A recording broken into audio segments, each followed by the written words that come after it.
mundial. Muito bem.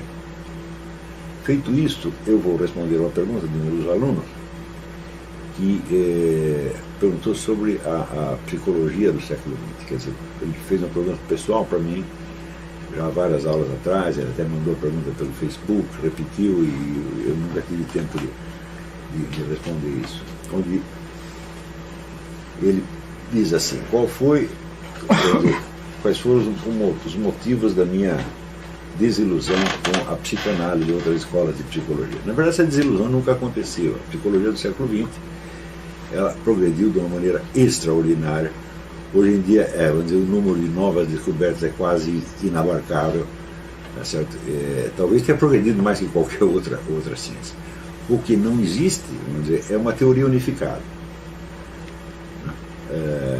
Você tem investigações ali tão inconexas que até você encontrar uma linguagem comum para explicar uma e outra é quase impossível. Para você fazer uma ponte entre o behaviorismo e a psicanálise, que são... No Brasil, quando se fala de psicologia, só se estuda isso praticamente, behaviorismo e psicanálise. Né? E isso aí já basta para botar os neguinhos numa confusão desgraçada, porque não tem uma linguagem comum entre as duas coisas. Né? E o que pode haver de comum seria apenas o seu materialismo, quer dizer, as premissas materialistas. Né?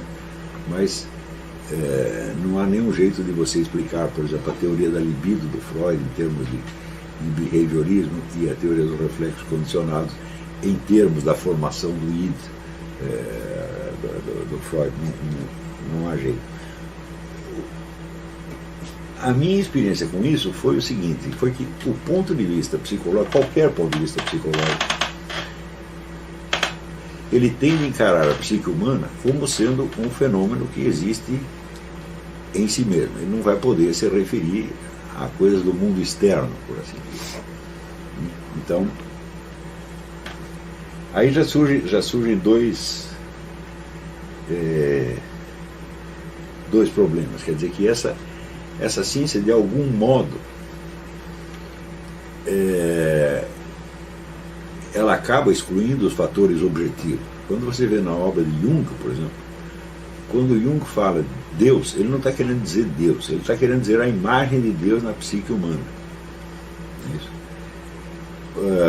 No livro do Paul Diel também, o simbolismo na Bíblia, o simbolismo das fábulas, etc., é sempre assim. E o próprio livro dele sobre Deus é Deus como uma imagem na psique humana, tá certo? Agora, a questão decisiva é se essa imagem é imagem de alguma coisa ou se é somente um fenômeno psíquico. Então, na medida em que a psicologia só trata dos fenômenos psíquicos, ela vai até um certo ponto e daí sobra um imenso ponto de interrogação.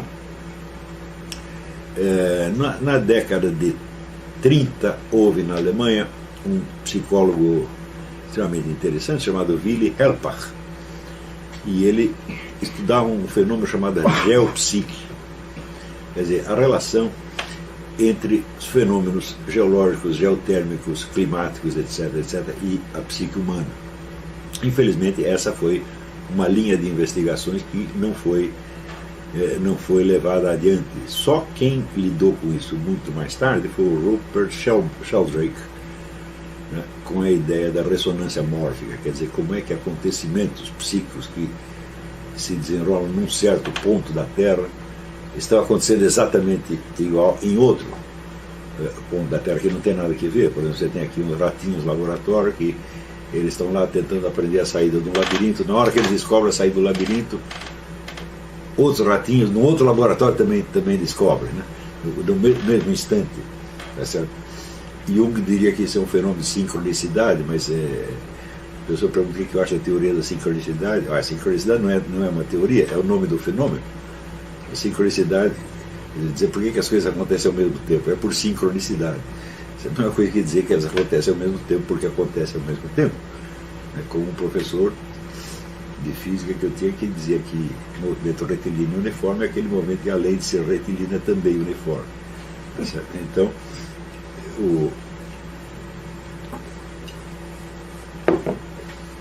isso quer dizer que a a ideia mesma de que exista um fenômeno chamado psique humana que pode ser estudado nos seus próprios limites, já é uma coisa altamente duvidosa. Eu já me perguntei, isso foi um dos motivos que eu vi que os estudos de psicologia estavam sendo estéreis para mim,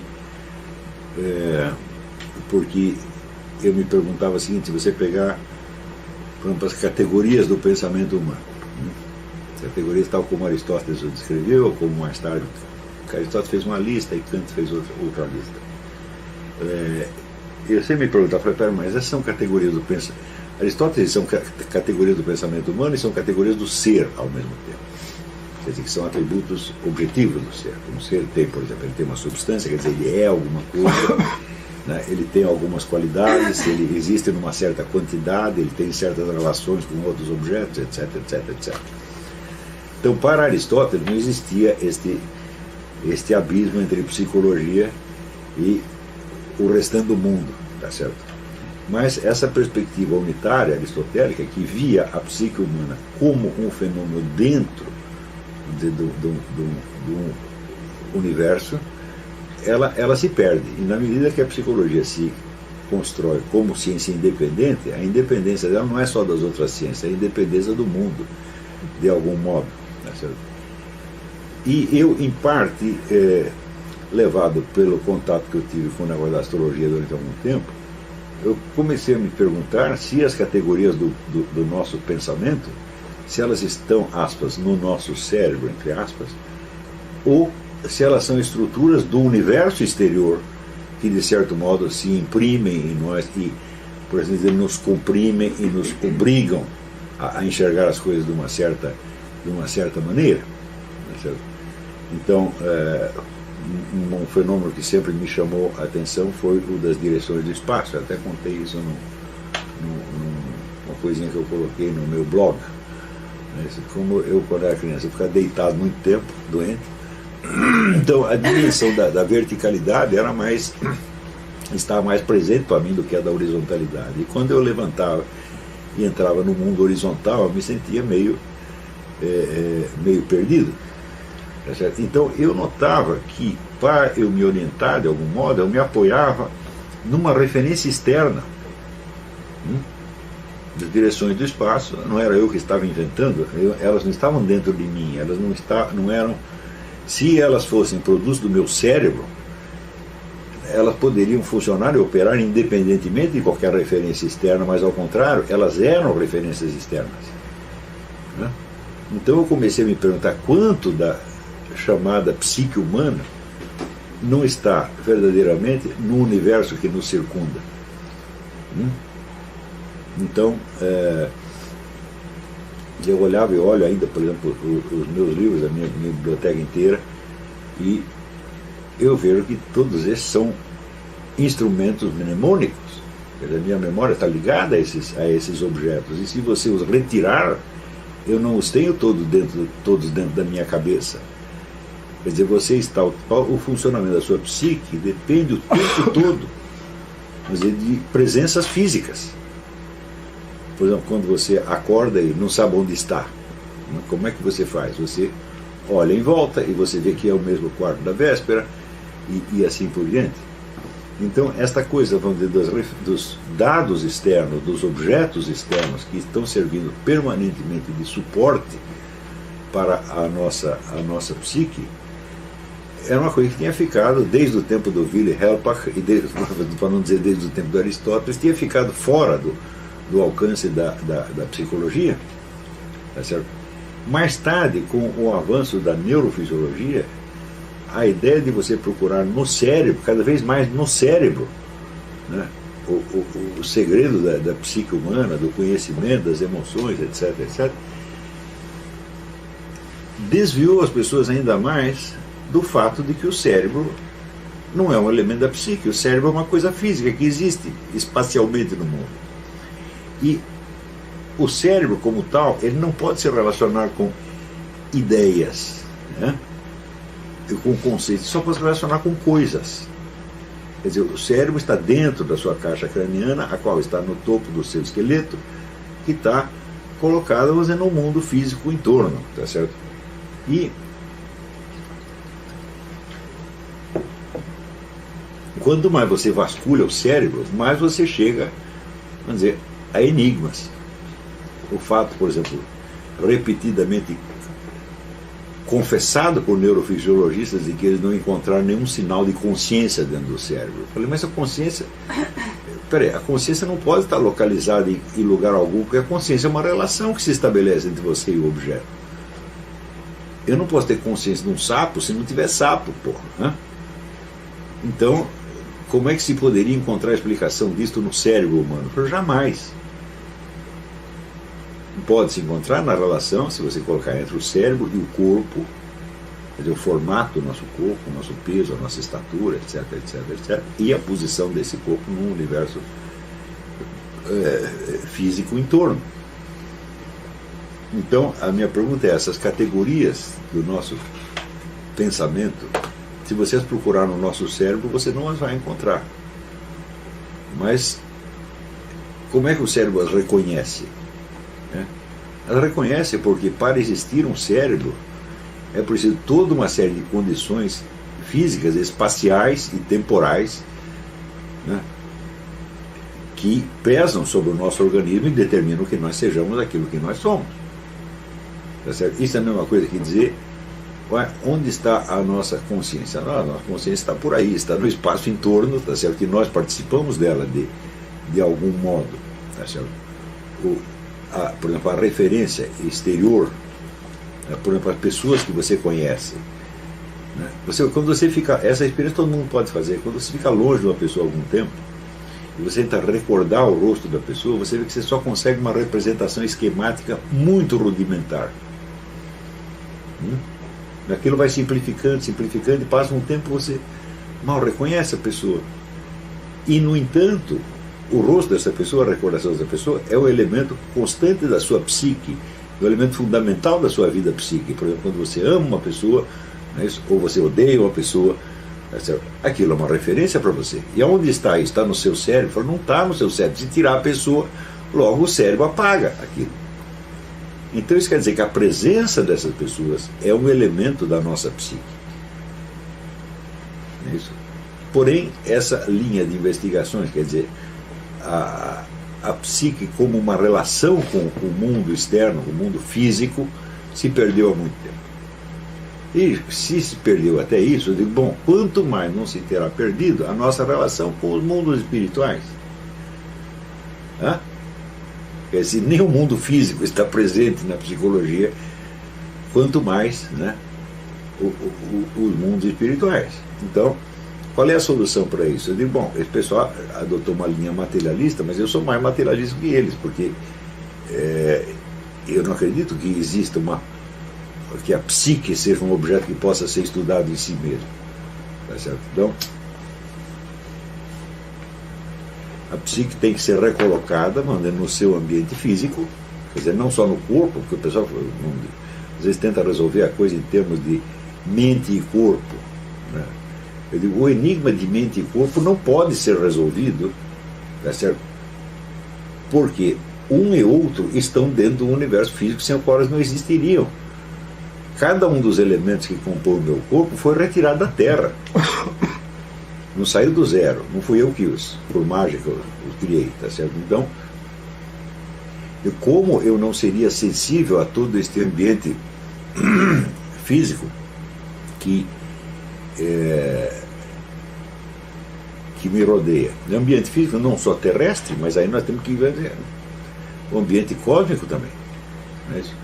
Então, vamos dizer, a hipótese, por exemplo, de que a simples hipótese de que toda a configuração celeste, todas as posições e movimentos dos astros no céu não tenham nada a ver com a nossa psique, ela é totalmente inviável.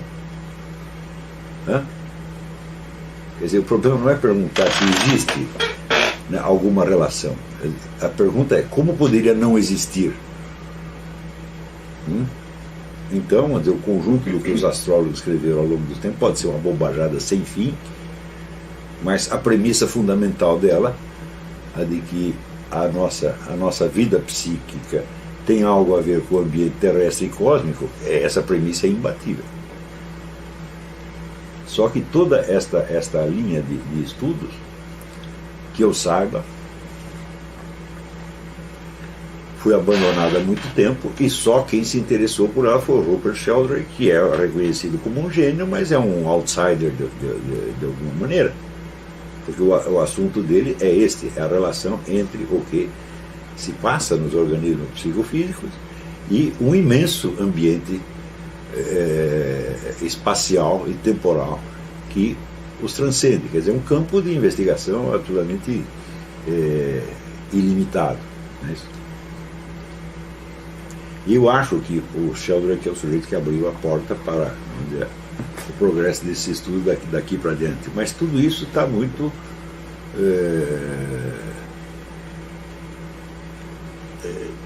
ainda está muito rudimentar. Não é isso? Nós não sabemos sequer, vamos dizer,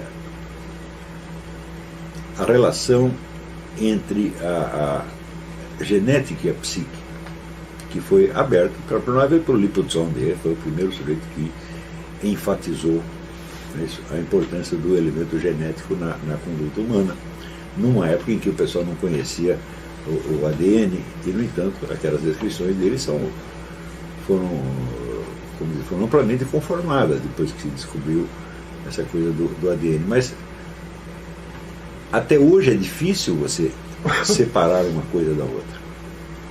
Por exemplo, a ideia, o pessoal fala da influência cultural, os elementos culturais que moldam a personalidade.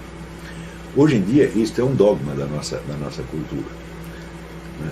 Que a cultura molda a personalidade, e que você pode construir a personalidade do zero.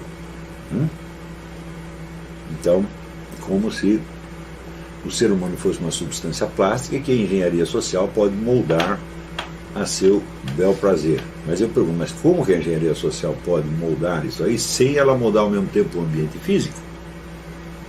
E então existe toda uma outra linha de investigações possíveis. Como mudar a cabeça das pessoas mudando o ambiente físico. O pessoal da Bauhaus estudou isso durante algum tempo e acreditava que podia criar um novo tipo de homem, né? Um homem socialista, através de mudanças na arquitetura e no urbanismo. Então inventaram esses conjuntos habitacionais que o BNH copiou, né? E hoje sabe-se que esse tipo de conjunto não cria um novo homem, mas esse novo homem é, na maior parte dos casos, um delinquente. Aquilo é uma fábrica de bandidos, não era isso que estava no plano. Isso quer dizer que a tentativa de dominar a psique humana através do ambiente físico fracassou. Por quê? Por causa da superficialidade dos estudos existentes até então. Eu duvido muito, por exemplo, que esse pessoal da Bauhaus tenha estudado as obras do Willy Helbach. Foi publicado até em português, tem um livro chamado Geopsique, uma tradução medonha, mas existe. Então, mais ainda, a partir dos anos 60, começa a surgir uma certa consciência de que a manipulação do ambiente físico tem limites. Quando surge a consciência ecológica, nós mexemos, de repente começa a dar tudo errado. Então, o fato é que a situação não mudou muito em relação ao homem de Neandertal, quer dizer, o nosso domínio do ambiente físico continua sendo precário, porque na medida em que ela aumenta, aumenta os efeitos colaterais que nós não controlamos. Porém, é a partir daí que surge, então, vamos dizer, a ideia da sociedade administrada, a administração total. Você vê aqui, no começo da escola de Frankfurt, os primeiros membros da escola de Frankfurt, especialmente Friedrich Pollock, tinham um entusiasmo extremo pela ideia da economia planejada. Tá certo? Mas, como é que você vai planejar a economia sem você planejar também, por exemplo, a educação? Se você muda a economia, você tem que treinar as pessoas para que elas possam se adaptar à nova modalidade de economia. E isso implica, então, vamos dizer, a educação. Mas como você vai mudar a educação sem você mudar a cultura, os valores, a arte, o cinema, a propaganda, etc, etc, etc. Então, surge a ideia da programação total. Tá certo? E, evidentemente, essa programação total tem um pequeno problema. Existem outras pessoas que têm outras ideias a respeito da programação total. Quando eu falo dos 3 grupos globalistas, cada um tem o seu projeto. Então você tem, né, 3 mundos unificados em concorrência. Tá certo? Então, tudo isto reflete, no fundo, o desejo de você, pela tecnologia, você resolver de maneira forçada problemas cuja compreensão teórica você não tem. Então, esta é, vamos dizer, a situação. Quer dizer, a tecnologia progride formidavelmente, descobre coisas novas todo dia, mas você está desencadeando processos que você não conhece e que depois vão dar mais problema. Tá certo? Então, um campo que seria necessário ampliar muito seria o dessa ecopsicologia. Não sei se Helpach chegou a usar essa palavra, mas é mais ou menos isso que ele estava fazendo, uma ecopsicologia, quer dizer, o estudo da psicologia dentro do seu ambiente físico. Né? E, muito bem, quais são os limites desse ambiente físico? Né? Quando você pega, por exemplo, o fenômeno dos milagres, né? Os milagres acontecem aonde? No ambiente físico. Eles não são fenômenos espirituais. Né? Um milagre espiritual seria absolutamente imperceptível para qualquer outra pessoa. Ele pode se passar na minha cabeça. Né? Por exemplo, Deus inocula em mim um conhecimento que eu não tinha. Eu adormeço burro e acordo inteligente. Então, isso seria um milagre espiritual. Tá certo? Mas ele só seria visível para mim.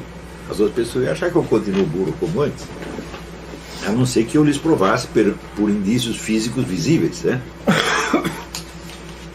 Então, isso quer dizer que se você vai estudar o fenômeno do ambiente físico, você logo vai esbarrar no problema dos milagres, que vão lhe mostrar que você não sabe realmente quais são os limites do ambiente físico.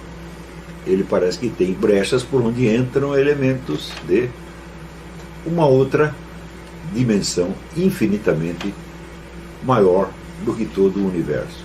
Né? Por exemplo, isso é um exercício imaginário que você pode fazer. As pessoas realmente imaginam o mundo espiritual por uma coisa que se passa dentro da sua psique, como uma coisa que passa dentro da sua psique. Mas se isso passasse dentro da sua psique, não poderia ter uma expressão física tão patente. Então, se você pega e estuda todas essas curas que o Padre Pio fez, foi a psique do Padre Pio que fez isso? Né? Se fosse a psique dele, ele saberia explicar como é que fez. Mas ele não fez, ele pediu a interferência de um outro agente.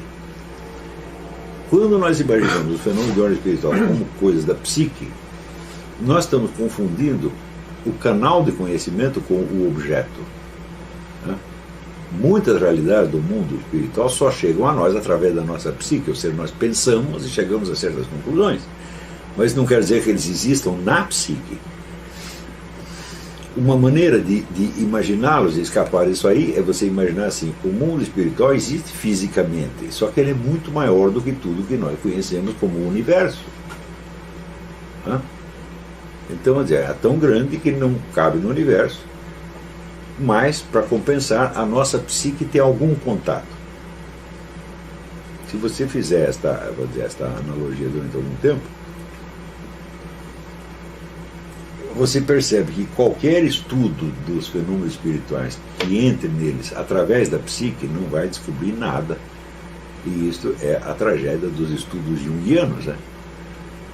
Quer dizer, você vai acabar estudando a imagem dos fenômenos espirituais na psique, mas vai prender você cada vez mais na psique e os fenômenos espirituais desaparecem, porque a expressão física deles não está na sua psique, está no universo físico. E é ali que eles teriam que ser estudados. Né? Então, eu posso dizer que não foi propriamente uma desilusão que eu tive com a psicologia, mas foi uma percepção dos limites e a percepção das perguntas irrespondidas e temas não estudados. E quando você vê isso, e você vê, não, peraí, mas esses temas são tão grandes, tão vastos e tão gigantescos que eu mesmo não vou poder cobrir o território, tá certo? Então você acaba concluindo que é melhor você estudar outra coisa. Então vamos fazer um intervalo.